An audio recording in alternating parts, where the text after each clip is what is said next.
Seguro nos tur por nota e background, diferente movisionan, e na várias ocasiões ata tabindilante para dar seguro updates, pois nós queremos essa aqui no momento não aqui a trove. Na luna de abril, nós temos crescimento de 20% comparado com a luna de março e ano aqui.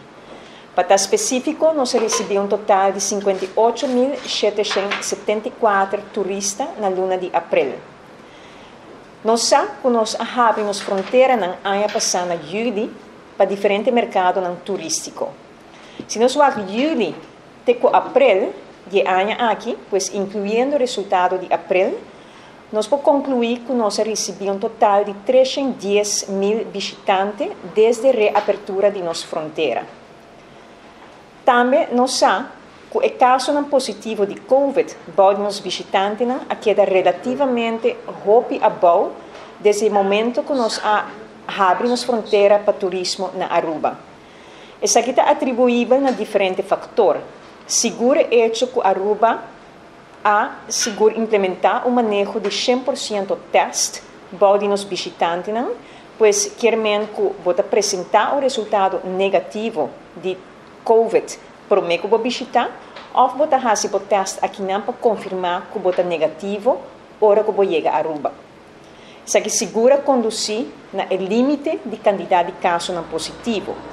Mas também, recentemente, com a introdução de vacuna em diferentes países, nós permitimos também que o grau de vacinação segura um papel de limitar o ingresso de vírus também. Para nos informarmos melhor de isso aqui, ATA recentemente lançou uma encuesta para os turistas. Isso aqui permite-nos ter uma vista do grau de vacinação para os turistas. Um total de 11.466 turistas a completar a encuesta aqui e nós seguimos conduzir isso aqui também. Que nós assim for de encuesta aqui, de 11.466 turistas, nós mira que 54% já acaba a book na vacação para Aruba. E de 54% aqui, 82% a indicar que não está full vacuna. De 11.466, consequentemente, 43% a indicar que não está planeando uma vacação para Aruba. E de 43% aqui, 74% a indicar que não está full vacuna.